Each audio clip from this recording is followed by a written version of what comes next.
Chapter number 19 IT applications, जो कि मैंने आपको बोला सेम चैप्टर आपकी क्लास 12th में भी है, तो आप इसको अच्छे से रीड करें। इसके जितने भी क्वेश्चन लास्ट में दिए हुए एक एक क्वेश्चन को आप अच्छे से याद कर लें। सेम क्वेश्चंस आपको 12th क्लास में आएंगे, ठीक है। इस चैप्टर में हमारे पास 3 पोर्शन है। फर्स्ट पोर्शन जिसमें ई गवर्नेंस के बारे में बताया गया है। सेकंड पोर्शन जिसमें हमने ई बिज़नेस के बारे में बताया है, और अब ये जो थर्ड, इसमें मैं आपको ई लर्निंग के बारे में डिटेल्स बताऊंगी। ई गवर्नेंस और ई बिज़नेस जो अभी जस्ट हमने पढ़ा उसको हम ई कॉमर्स भी कहते हैं। ई कॉमर्स या ई गवर्नेंस वेबसाइट्स वो वेबसाइट्स होती है जिनके माध्यम से आप सेलिंग और परचेस का काम करते हैं। मतलब सेल और परचेस के लिए हम लोग ई गवर्नेंस वेबसाइट्स का यूज़ करते हैं। ई गवर्नेंस सेलिंग और परचेस के लिए हम लोग ई बिज़नेस या ई कॉमर्स वेबसाइट का यूज़ करते हैं, ठीक है।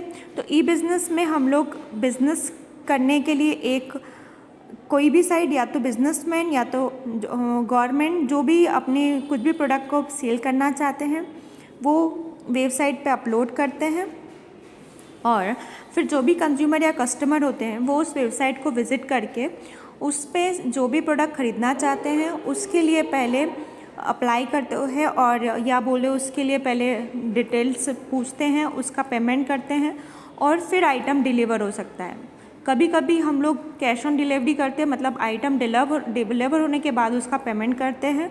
तो ये सारी सुविधाएं भी हमें ई बिज़नेस में अब मिलने लगी है। ई बिज़नेस के टाइप ने हमें डिफरेंट टाइप्स को पढ़ा और उनके जो मॉडल्स दिए हुए हैं उसे भी बताया। ई बिज़नेस के बेनिफिट्स की अगर हम बात करें तो बेनिफिट्स ये हैं कि कोई भी, पहला पॉइंट जो इसमें दिया है, कोई भी दुकानदार, हमें दुकानों में जाने की ज़रूरत नहीं पड़ती, ना तो लाइन में खड़े होने की ज़रूरत पड़ती है। हम घर पे बैठे बैठे ही क्या कर सकते हैं, सेल और परचेस कर सकते हैं। सेकंड जो पॉइंट है मूल्य, मतलब पैसे, अगर हम दुकानदार के पास जाते हैं तो, या हम डीलर के पास जाते हैं तो इनडायरेक्ट सेलिंग होती है। इनडायरेक्ट सेलिंग मतलब कि आप डायरेक्ट कंपनी से नहीं खरीद रहे हो, बीच में किसी और दुकानदार से, शॉपकीपर से खरीदते हो।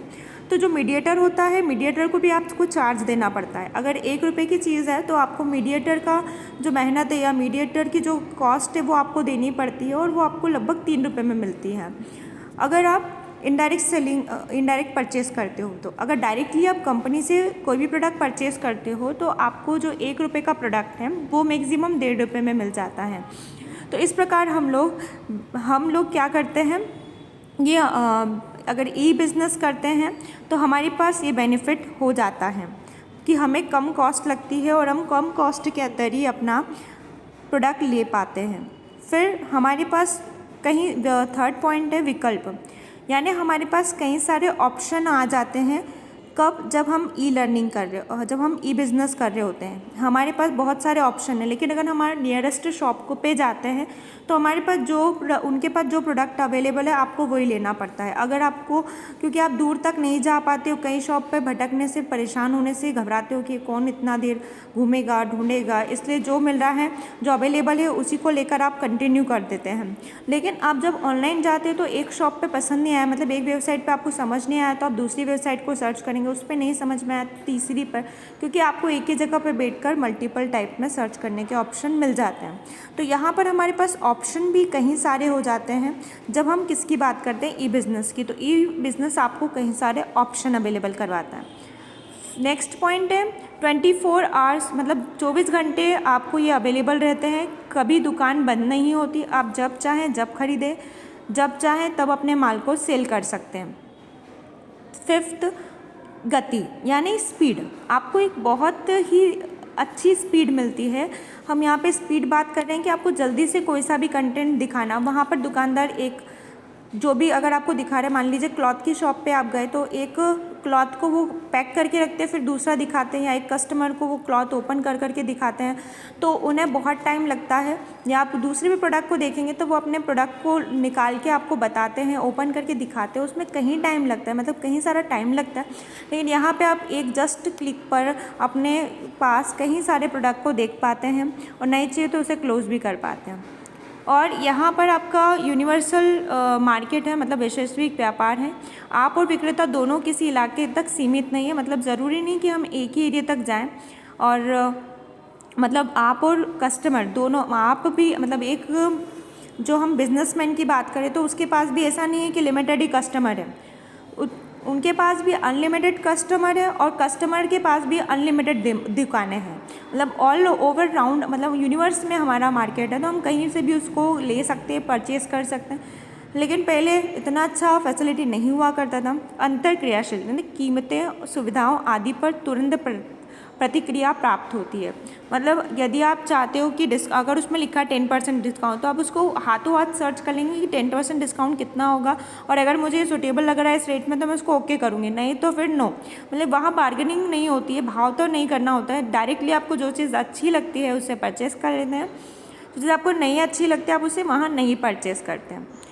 और जो हमारा फर्स्ट एंड लास्ट मोटिव है लाइफ का, सबसे पहला इंपॉर्टेंट मोटिव है वो है कि हम पेपरलेस वर्ल्ड बनाएं, यानी कि पेपर का कम से कम उपयोग किया जाए और सारी चीज़ें हमारी इलेक्ट्रॉनिक वे में मैनेज हो, ताकि हम पेपरलेस वर्ल्ड बना सके एक दिन।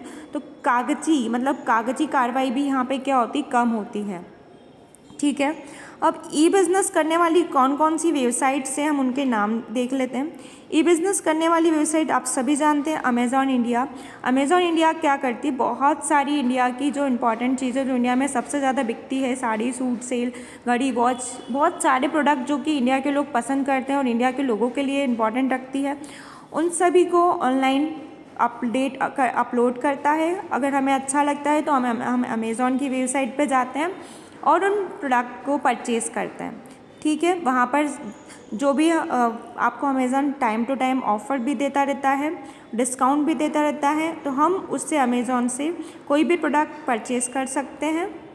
इसके बाद फ्लिपकार्ट, सेम फ्लिपकार्ट का भी यही काम है कि जो कस्टमर को पसंद आए वैसे प्रोडक्ट लेकर आता है, और आपको अगर कोई प्रोडक्ट पसंद आता है तो आप उसकी ऑनलाइन डील करके उस प्रोडक्ट का पेमेंट करके या प्रोडक्ट के आने के बाद ऑन डिलीवरी पेमेंट करके आप प्रोडक्ट को परचेज़ कर सकते हैं।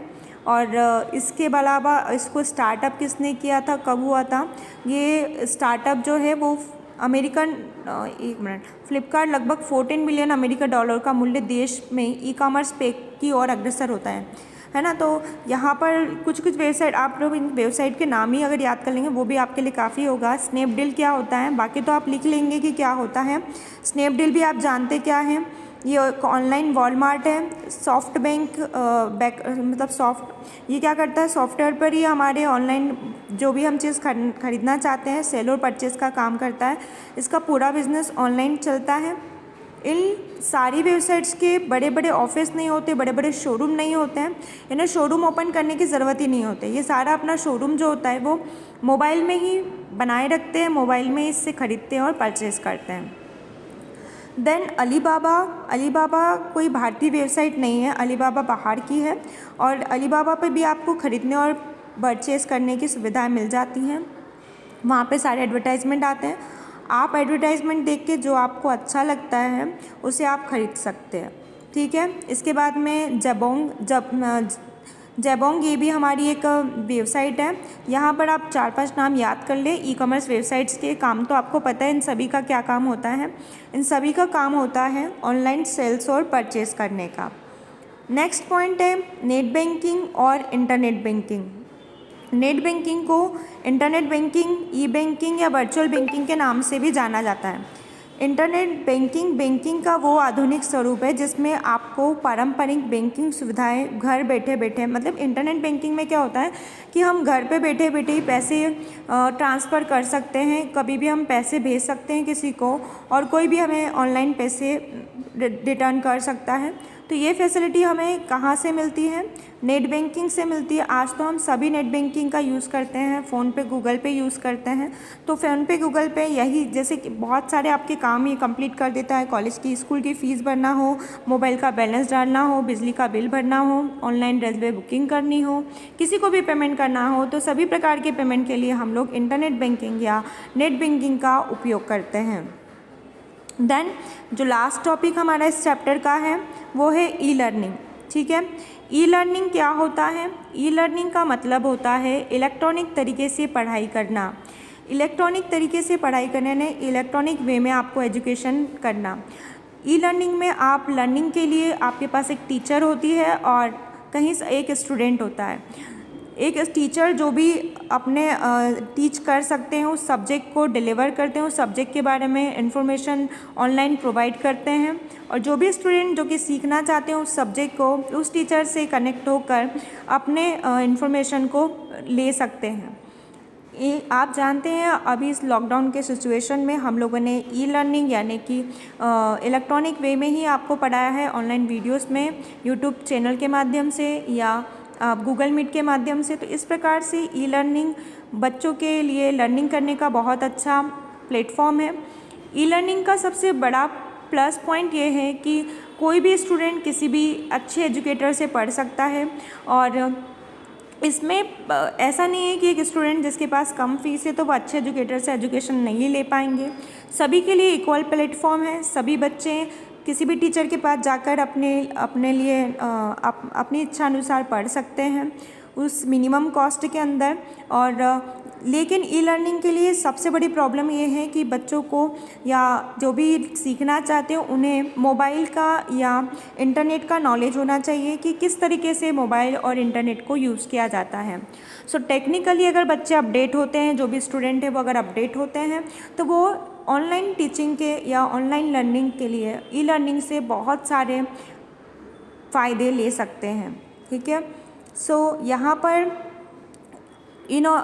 सिंक्रोनाइजिंग ट्रेनिंग, इसमें क्या होता है, आप आजकल देखते हैं कि यूट्यूब पे कई सारे टीचर लाइव आते हैं, लाइव आपको पढ़ाते हैं और उसके बाद चले जाते हैं। तो एक होता है आपका सिंक्रोनियस ट्रेनिंग और एक होती है असिंक्रोनस ट्रेनिंग।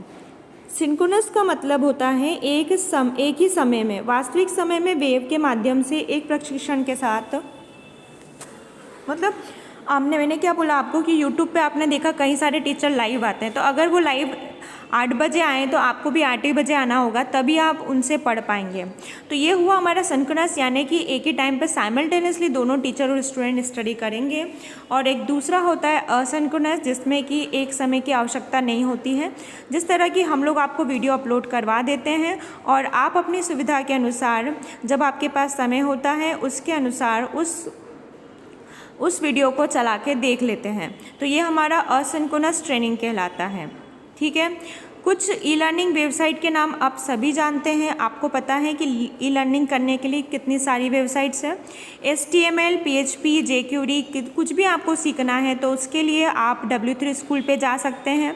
इसके अलावा ट्रेडेंट पे जा सकते हैं, कोड एकेडमी है, कॉर्सरा है, अभी आप वेदांतु का नाम सबसे ऊपर सुन रहे वो भी है, अनअकैडमी है। इस प्रकार हम कई सारी वेबसाइट्स पे जाकर जो ई लर्निंग वेबसाइट्स है वहाँ से लर्निंग कर सकते हैं।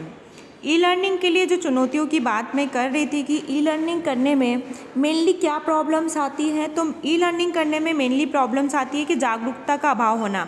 कई सारे बच्चे अभी इंटरनेट, ईमेल और इन सब के बारे में नहीं जानते हैं कि इन सब को किस तरह चलाया जाता है, किस तरह से एक मोबाइल फ़ोन में इंटरनेट का या यूट्यूब का, गूगल का यूज़ करते हुए हम ऑनलाइन पढ़ाई कर सकते हैं।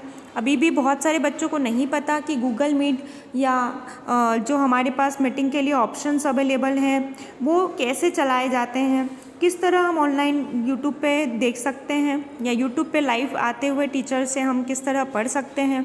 कई सारी टेक्निकल शिक्षाएँ हमारे बच्चों के पास नहीं है, इसलिए वो इससे दूर हैं। ई लर्निंग में दूसरी प्रॉब्लम, जैसे कि पहली मैंने बताई, जागरूकता की कमी। दूसरा, बच्चों के पास इंटरनेट अगर अवेलेबल नहीं होता है तो उसकी भी अनुपस्थिति में बच्चे नहीं सीख पाते हैं। अगर इंटरनेट उनके पास अवेलेबल नहीं होगा तो वो नहीं सीख पा रहे। जैसे कि आज भी कई स्टूडेंट बोलते हैं कि मैडम हमारे पास इंटरनेट नहीं था इसलिए हमने आपकी वीडियो नहीं देखी। तो ये भी एक समस्या है। लेकिन आप सभी जानते हो कि समय के साथ साथ आज इंटरनेट भी सस्ता होता जा रहा है। पहले 1 GB इंटरनेट के लिए हमें जहाँ 200 रुपये खर्च करना होते थे, वहाँ आज 200 रुपये में पर डे 1 GB हमें मंथ के लिए मिल जाता है। तो इंटरनेट कई सारी चीज़ों को हम माइनस करते जा रहे हैं। तो ई लर्निंग एक अच्छा प्लेटफॉर्म हो जाएगा जहाँ आप सभी घर बैठे और बहुत अच्छे से सिक्योर रहकर स्टडी कर सकते हैं।